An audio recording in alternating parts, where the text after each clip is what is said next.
Friends, कैसे हैं आप सब। तो आज बाहर बैठी हूँ, बड़ी अच्छी धूप निकली हुई है और धूप पे बैठ के ना थोड़ी सी एनर्जी मेरी लगता है कि वापस आ रही है और मौसम बड़ा ज़बरदस्त है, जिसकी वजह से मैंने कहा चलो धूप लगवाते हैं आज। और अंदर बैठने से मैंने प्रेफर किया बाहर बैठना। और मैं तैयार हुई हुई सुबह सवेरे, क्योंकि मेरी एक फ्रेंड जो है वो कनाडा से आई है और उससे आज मिलना है। उसके साथ मिलके खाना खाने के लिए भी जाना है और थोड़ा सा घूमेंगे फिरेंगे। और वैसे तो वो मेरी बेटी की उम्र की है, लेकिन ये कि दिल मिलने के लिए, दोस्ती होने के लिए उम्रों का जो है वो तज़ाद इतना ज़्यादा इम्पोर्टेंट नहीं होता। तो वो मेरी कॉलीग थी और उसके बाद फिर हम बहुत अच्छे दोस्त बन गए। वैसे तो मुझे आंटी कहती है, लेकिन ये कि हम लोग की बड़ी पक्की दोस्ती है। तो आज वो आ रही है और उसके घर बेटी भी है, तो वो भी शायद बेबी भी आए। तो आज लुक फॉरवर्ड कर रही हूँ मैं दिन को। तो इसके अलावा बस आज की छोटी सी बात ये है कि जब आप अपनी बेटियों के लिए रिश्ते पसंद करें तो प्रेफर करें और बहुत ज़्यादा ये देखें कि जहाँ आप शादी करें वो आपके जैसे लोग ही होने चाहिए। बहुत ज़्यादा तज़ाद जो है ना आपके स्टेटस में, ना तो आपसे बहुत ज़्यादा अमीर हो और ना ही आपसे बहुत ज़्यादा नीच हो, क्योंकि इस तरह लड़की के लिए सेटल होना बहुत ज़्यादा मुश्किल हो जाता है। और शुरू शुरू में तो आप जो है ना लड़कियां भी कि वो मतलब इतना ज़्यादा उनको ये चीज़ समझ में नहीं आती, लेकिन बाद में जो है ना ये रिफ्ट जो है वो ज़्यादा होती जाती हैं। तो हमारे इस्लाम में भी है, दीन में भी है कि पहले तो आप लड़के का ये देखें कि वो नेक है जिस तरह, और उसके बाद जो है आप ये भी देखें कि वो आपके साथ मैच करता हो। ठीक है, इससे आपकी मेंटल कंपैटिबिलिटी हर चीज़ जो है ना वो बहुत ज़्यादा मैटर करती है इस चीज़ से। तो इसके अलावा बाहर रिश्ता करते वक्त ना आप 100 दफ़ा सोचें, 100 दफ़ा आपने जो है वो इन्वेस्टिगेशन करानी है। क्योंकि घर में भी, पाकिस्तान में भी अगर आप रिश्ता कर रहे हैं तो बहुत सोच समझ के करें। लड़के वाले भी, लड़की वाले भी। मैं एक तरफ की बात नहीं कर रही हूँ, दोनों तरफ की। क्योंकि मेरे अपने बहुत करीब दोनों तरफ इतने बड़े बड़े ब्लंडर्स होते हुए देखे, लड़कों के ज़्यादा ब्लंडर्स होते हुए देखे, आपको सुन के हंसी आएगी।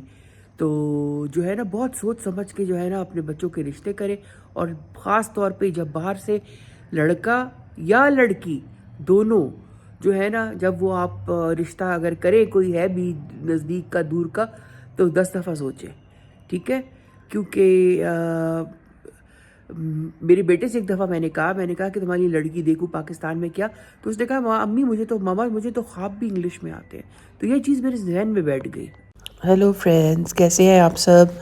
तो ये अनम सिल्क है चाइना सेंटर में, रावलपिंडी में, जिसकी पहले भी आपको मैंने आधी जो है वो क्लिप दिखाई थी। आधी इस वीडियो में दिखाऊंगी क्योंकि काफ़ी लंबा मैंने यहाँ पे वीडियो शूट की थी। तो जैसा कि मैंने आपको पहले भी बताया था कि इस दुकान पे प्योर चाइना सिल्क और प्योर कपड़ा जो था वो बहुतात में था। ये देखें, ये रॉ सिल्क है, रॉ सिल्क की नई वैरायटी, इसमें लाइन भी थी, ये बड़ा स्मार्ट लग रहा था। फिर ये कपड़ा इन्होंने दिखाया, इन्होंने कहा कि ये जो है ये तार जो इसकी जो सिल्क है वो चाइना से आती है, लेकिन बुनती इसकी जो है ना पाकिस्तान में होती है। उन्होंने कहा ये एक थान बनने में ना 15 दिन लगते हैं इसका, और ये हाथ से बुना जाता है, जिसकी वजह से इसकी कीमत बहुत ज़्यादा थी। 10,000 रुपये गज था ये। इसमें बहुत ज़्यादा कलर्स थे, डिफरेंट पैटर्न्स थे, और हाथ लगाने में ना बड़ा रफ सा था। लेकिन यही है कि जो खड्डी पे कह रहे थे खड्डी पे बना है, तो खड्डी पे बना था, इसकी वजह से इसके अंदर थोड़ी सी मतलब ये बिल्कुल स्मूथ नहीं था कपड़ा, थोड़ा सा खड़ा खड़ा था। और बिल्कुल किम ख्वाब की जो थी इसकी, या किम ख्वाब या कम ख्वाब जो भी कहते हैं, उसकी फ़ील थी। इसमें बहुत सारे कलर्स थे और ये मरून भी, और तो दुल्हनों के लिए ये बड़ा अच्छा मुझे लगा। लेकिन 25,000 रुपये की इसकी शर्ट थी। अगर आप रेगुलर उससे भी बनाते हैं, रेगुलर बंदा जो है वो अपना बनाता है, ओवरवेट की बात नहीं करी, वो तो फिर 30,000 तक पहुंच जाएगा, क्योंकि इतना इसका जो वो था भर भी इतना ज़्यादा नहीं था। तो ये जो था ये मैंने कहा आपको दिखाऊं। इसमें ये तिल्ले वाला भी था और इसमें रेशम वाला भी था, और लेकिन कीमत दोनों की एक जैसी ही थी। तो ये देखे, ये वाला जो है इसमें तिल्ला है और रेशम वाला जो है वो फिर ऊपर पड़ा हुआ था, दिखाया उन्होंने, हमको दूर से ही देखा हमने। तो उसमें जो था ना बिल्कुल सिर्फ रेशम था, तिल्ले का उसमें बिल्कुल भी वो नहीं था, नामो निशान भी नहीं था। अच्छा फिर इन्होंने, अच्छा ये दुकान थी वैसे काफ़ी महंगी, लेकिन चूँकि हम लोग वहाँ खड़े थे तो मैंने कहा चलें आपको ये मैं इसकी वो दिखा दूँ जो चीज़ें इनके पास दस्तियाब थी। ये बड़ा खूबसूरत मुझे लगा, ये बनारसी का पूरा था और सिल्क के ऊपर क्रिंकल शिफॉन के ऊपर सारा हुआ था। लेकिन इसकी आप ये शर्ट देखें, इतना इसका अच्छा मटेरियल था ना कि मतलब देखने में जो है ना वो आ रहा था कि बड़ी ज़बरदस्त बड़ी फैंसी चीज़ है। और ये पूरा जो था ना दुपट्टा और शर्ट, ये था कोई 35,000 का, वो कह रहे थे और जगहों में 40 का है, ये 35 का। तो प्राइस तो मुझे इसकी बड़ी ज़्यादा लगी, लेकिन बड़ा ही मतलब अच्छा और फाइन स्टफ़ था इसका। कलर भी बड़ा खूबसूरत था। इसमें इनके पास डिफरेंट कलर्स थे, लेकिन चूँकि मैंने लेना नहीं था और इसीलिए मैंने इंसिस्ट नहीं किया इनको। फिर इसके अलावा इनके पास ये रॉ सिल्क की बड़ी वैरायटी थी। कुछ वो रॉ सिल्क जो था वो शाइनी था, कुछ जो था वो जिसे कहते हैं मैट था। ये अनम सिल्क के नाम से चाइना सेंटर में, चाइना मार्केट रावलपिंडी में ये दुकान है। और ये इनका नंबर, सेल नंबर जो है वो भी है। और वो जो ब्लैक मैंने पहले दिखाया था ना जिसपे डॉट्स थे वाइट, उसका भी काफ़ी सब पूछ रहे थे फ्रेंड्स। तो ये नंबर जो है ना, दो पहले तो मैंने उनको दे दिए, लेकिन ये 2 नंबर हैं, तो अगर आप चाहे तो आप उनको कांटेक्ट कर सकते हैं। इसके अलावा यहाँ पे इतनी ज़्यादा इनकी दुकानें चाइना मार्केट में, इस साइड पे इतनी दुकानें नहीं है, राइट साइड पे ज़्यादा दुकानें हैं। तो हमने लेफ़्ट साइड की थोड़ी सी रैकी की, और यहाँ पे देखेंगे यहाँ भी सारा प्योर जो है ना वो कपड़ा पड़ा हुआ है। इसके अलावा रॉ सिल्क बहुत ज़्यादा थी यहाँ पे चाइना मार्केट में, जैसे हैंस द नेम, क्योंकि ज़्यादातर जो ये रॉ सिल्क है ये चाइना से ही आती है। ये देखें, ये रॉ सिल्क की काफ़ी वैरायटी है, लेकिन ये वो वाली रॉ सिल्क नहीं है जो 100% या 80% या उसके 60%, ये चाइनीज़ रॉ सिल्क है। तो इसकी कीमत कुछ कम थी, रंग इसमें बहुत सारे थे, तो अगर आप मैचिंग लेकर आएँ अपने तो आसानी से आपके जो है ना वो कपड़ों की आपको मैचिंग मिल जाए। ये दूसरी दुकान है, वो तो मैंने आपको अनम सिल्क दिखाया था, लेकिन ये उसके बिल्कुल ऑपोजिट दुकान थी। तो इसका नंबर और इसका भी वो मैं कैप्चर करके तो इसी वीडियो में आपको आगे मिल जाएगा, अगर आपको कोई चीज़ यहाँ से अच्छी लगती है। इनके पास भी बनारसी भी थी, कमखाब भी था, फिर इसके अलावा शॉलें थी डिफरेंट टाइप की, बनारसी की, सिल्क की। अच्छा ये जो था ना बनारसी, ये 2500 रुपये गज़ था। तो मैं यही सोच रही थी, मैंने कहा मतलब क्या ज़रूरत है वो 25,000 की एक शर्ट लेने की, 30,000 की एक शर्ट लेने की, ये 2500 रुपये गज़ है। तो मतलब आपने अगर शर्ट बनाई, आप 2.5 गज़ की भी आप बनाते हो तो आपको कितने की पड़ जाएगी, मतलब करीबन कोई 6-7 हज़ार की। तो चलो वो भी ठीक है, वो तो बहुत ही मुझे एक्सपेंसिव लगा, एस्ट्रोनॉमिकली खामखा ज़्यादा उसने प्राइसेस जो थी ना ज़्यादा की हुई थी। बस यही कहता जा रहा था ये तो प्योर है, ये तो प्योर है। एनीवेज उसकी दुकान है, उसको उसकी मर्ज़ी। अच्छा ये देखिए, इसमें कलर्स बहुत खूबसूरत है। ये कलर तो कुछ भी नहीं आ रहा है इसमें, ये बिल्कुल जैसे कैंडी पिंक नहीं होता वो वाला पिंक था। तो मैं यही कह रही थी, मैंने कहा यार ये कलर बहुत मुश्किल से कभी नज़र आता है ना, अगर आपने इसकी पाइपिंग देनी हो या पल्टा लगवाना हो दुपट्टे के ऊपर, या इसको ऐड करना हो अपनी किसी डिज़ाइन में, तो बड़ा खूबसूरत इसका जो था ना कलर था। और इसमें बहुत सारे कलर्स थे ये जो बनारसी इन्होंने दिखाई। इसके अलावा ये शॉलें थी इनके पास, सिल्क की, प्योर सिल्क की शॉलें थी ये।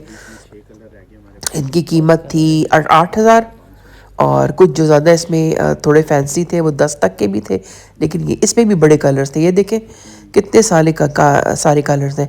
ये आप वेलवेट के प्लेन सूट के साथ भी आप मैच कर सकते हैं, और कोई और भी प्लेन सूट या कोई हल्का काम वाला सूट में अगर आप शॉल आपको चाहिए उसमें, तो आप साइड में कुछ लोग शॉल लेना पसंद करते हैं, तो उसके लिए काफ़ी खूबसूरत थी। इनके पैटर्न्स भी प्यारे थे, कलर्स भी बहुत थे। फिर यहाँ पे ये आप देख सकते हैं कि ये क्रिंकल शिफॉन है। इसके अलावा फ्रेंच शिफॉन भी थी। अरे मज़े की बात बताऊँ आपको कि ये मेरी बहन ने लेना था, उसको कुछ चाहिए था, एक दुपट्टा उसने लिया 5,000 का उसको पड़ा, और इसने कहा भी, मेरी बहन ने कहा भी कि अगर ये इस पर रंग ना चढ़ा, क्योंकि उनको किसी चीज़ के लिए चाहिए होगा, तो मैं वापस लेकर आऊँगी। और दुकानदार साहब जो थे उन्होंने कहा नहीं जी, रंग तो इस पर बिल्कुल चढ़ेगा और आप वापस ले आइएगा। अब कल ही मुझे मेरी बहन बता रही थी कि उस पर रंग नहीं चढ़ा, रंग वाले ने मना कर दिया। मैंने कहा फिर चलो जाके वापस करते हैं, बात पैसे की नहीं है, बात कमिटमेंट की और झूठ बोलने की है। तो ये जो है ना, ये चीज़ जो है ना, ये आई होप कि पाकिस्तानी जो है ना ये चीज़ सीख लें, सच को सच और झूठ को झूठ कहना। अच्छा, फिर ये देख लें, ये बनारसी के डिफरेंट कलर्स हैं इनके पास। तो कितने मतलब अगर आप छोटी बच्चियों के लिए इसके गरारे या मुझे तो बहुत ही अच्छे लगते हैं। वो छोटी बच्ची जो गरारे पहनती है ना, इसके बनारसी के गरारे, ऊपर से प्लेन शर्ट और दुपट्टा चुना हुआ, मुझे बहुत अच्छा लगता है। मुझे जो है ना पुरानी चीज़ें और जो पहले जो चीज़ें फैशन में थी ना, वो देखना मुझे फिर से बहुत अच्छा लगता है। जितना जितना वो इंटीग्रेसी और के वो आती जा रही है ना ज़माने में, कि शादियाँ अजीबोगरीब किस्म की शादियाँ, और लटक लटक के लोग जो है ना वो हेलीकॉप्टर से दूल्हा दुल्हन उतर रहे हैं यार, बहुत ही मुझे तो चीप लगता है यार। सिंपल शादी करो यार, सिंपल करो। वो कितना खूबसूरत लगता था पुराने ज़माने में। बिल्कुल ठीक, चले थोड़ा बहुत कर लें आप, लेकिन ये इतना मतलब शोदापन, उफ, मुझे तो कुछ होता है देख के। अच्छा, फिर ये इसका नाम था स्टार सिल्क शॉप, जो अभी आपने देखे बनारसी और ये किबखाब वगैरह, ये भी वहीं पे चाइना मार्केट में ये दुकान है। और इनके जो कस्टमर सर्विस थी वो अच्छी थी, अच्छे फ्रेंडली वो थे इनके जो थे सेल्स एसोसिएट्स।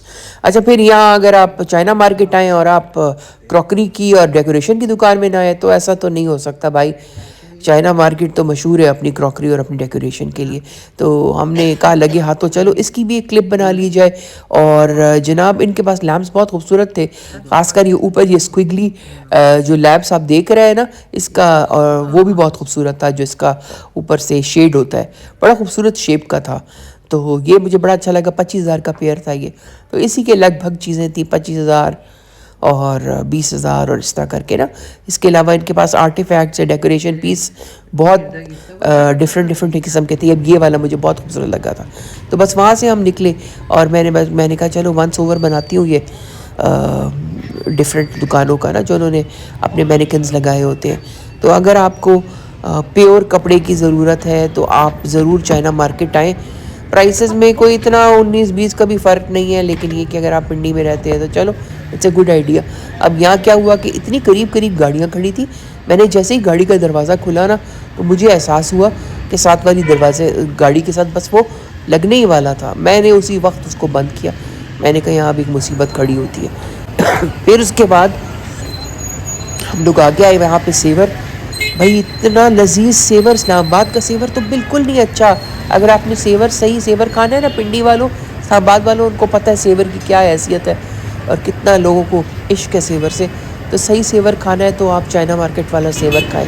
फिर यहाँ पे क्या कहते हैं उसे, फ्राइड फ़िश और साथ में ये चिकन और ये सब तली जा रही थी। तो यहाँ से हमने फ़िश ले ली। तो मैंने कहा जल्दी से इसका भी बना लूँ। तो दूर बैठे वाले मेरे जितने भी प्यारे प्यारे फ्रेंड्स हैं, तो उनके लिए ये देखें कितना मज़े का ना, सर्दियाँ और ऊपर से फ्राइड फ़िश, वाह। तो आई होप कि आपको भी खुशबू आ रही हो फ़िश की, और पाकिस्तान की जो वो है ना वाइब्स, पॉजिटिव वाइब्स, वो भी आपको पहुँचे और गर्माइश भी थोड़ी सी पहुँचे। फिर यहाँ पे ये जैसे कहते हैं ना नान खताइयाँ और साथ में ये कुलचे और ताफ्तान मिल रहे थे। और यहाँ पे आपको पता है क्या मिल रहा था, ये इसका कुल्फ़ा साग, पालक का साग, और ये जो है ना डिफरेंट किस्म के सालन यहाँ पे बिक रहे थे। तो इतना मुझे मज़ा आ रहा था ना देख के, और वो आवाज़ें और वो खुशबुएं और ये सारी चीज़ें मैं बहुत एंजॉय करी थी। फिर हम गाड़ी में आके बैठ गए, तो वो बच्ची साथ थी हमारे, छोटी सजा शज़ल।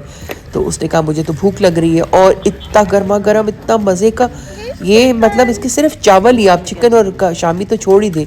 मैंने खाली इसके चावल खाए ना, इतने लजीज चावल। मैंने कहा ये जो इस्लामाबाद वाला सेवर है ना, ये 2 नंबर है, बिल्कुल 2 नंबर है। उसमें उन्होंने ना सारे टमाटर और प्याज और मिर्चें भरी होती है। ये असल में जो है ना सेवर, बाकी जो सेवर मशहूर हुआ है जिस वजह से, तो ये वो सेवर है। फिर यहाँ डिफरेंट किस्म की दुकानें मैं आपको दिखा रही हूँ। ये सारा राजा बाज़ार की तरफ जाते हुए ये रोड है। अच्छा, फिर हम घर आ गए, लेकिन शाम को जैसे मैंने आपको बताया कि मेरी फ्रेंड के साथ कमिटमेंट थी दोपहर को, मतलब जैसे शाम 3-4 बजे का टाइम था। तो वो आ गई मेरी फ्रेंड के, है तो मुझसे बहुत छोटी, लेकिन ये कि फ्रेंडशिप हमारी काफ़ी है। और ये कनाडा से आई हुई थी, काफ़ी अरसे से हमारी मुलाकात नहीं हुई थी। तो हम बस वो आई यहाँ पे और फिर मैं उसको लेके यहाँ ऑक्स एंड ग्रिल आ गई, क्योंकि यहाँ का खाना बहुत अच्छा लगता है, बहुत मज़े का, बहुत लजीज खाना है यहाँ पे। तो बड़ी गप्पे शप्पे हमें लगी, उसका बच्चा भी साथ आया था, बेटी को अपनी अम्मा के पास छोड़ के आई थी। और फिर हमने खाना शाना मंगवाया, अब मैं आपको दिखा रही हूँ। भाई अगर आप इस्लामाबाद में रहने वाले तो आपको पता होगा कि कितना अच्छा है इनका खाना, खास कर ये इनका जो सूप है, ये मशरूम सूप। साथ में बच्चा जो है उसने फ़िश मंगवाई थी, मैंने जो था वो नाचोस मंगवाए थे, और बड़े मज़े से हम लोग गप्पे भी लगा रहे थे, याद कर रहे थे। I hope you come Pakistan soon, तो हम यहाँ पे फाइन डाइन कर सकें और मज़े करेंगे इंशाल्लाह। Missing you. मिसिंग के जाऊँ आओ ना माँ के पास, तो मैं तो बोली थी कि I am going to hospital, तो तुम क्या करोगे? तो हॉस्पिटल। स्टेक भी यहाँ का बड़ा मज़े का था, थोड़ी मिर्चें थी, लेकिन ये कि अच्छा मज़े का था। Yeah, I am a doctor. She's a doctor. She's my mental therapist. And you're mine. मैं विश्वमन को कह रही ना कि मैं जाऊंगी तो यहाँ हमने खूब बातें की और कनाडा में गुजारा हुआ टाइम जो है वो याद किया, और उसके बाद बस फिर मैंने उसको घर ड्रॉप किया, हम घर आ गए। तो आई होप कि आपको आज का मेरा vlog. So until next time my friends, thank you and bye.